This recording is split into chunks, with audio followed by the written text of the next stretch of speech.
আপনাদের সবাইকে স্বাগত আমার চ্যানেলে। মিশর ভ্রমণে সব কিছু আপনাদের সঙ্গে শেয়ার করব বলেছিলাম। এখন আমরা এসে পৌঁছেছি কলকাতা থেকে দিল্লিতে।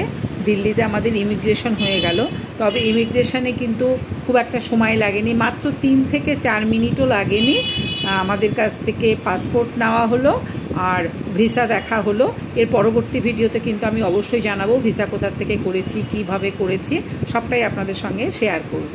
দিল্লি থেকে আমাদের আপ ডাউনের ভাড়া পড়েছিল 35,000 টাকা।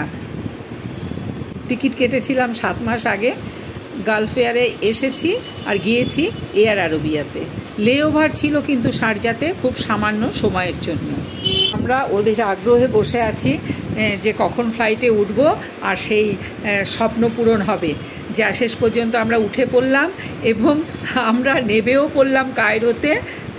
কায়রোতে নেবেই কিন্তু একটা বড় সড়ো স্ক্যামের হাত থেকে আমরা বেঁচে গেলাম। পেছনেই দেখুন একটা অফিস, ওখান থেকে বেরিয়ে একজন বলল $25 করে দিতে হবে আর একটা স্ট্যাম্প মারতে হবে। আমরা যদিও সেই খপ্পরে পড়লাম না। এয়ারপোর্টেই বসেই আমরা একটা গাড়ি ঠিক করে নিলাম, যাতে করে আমরা চলে যাব সোজা গিজা পিরামিডের কাছে।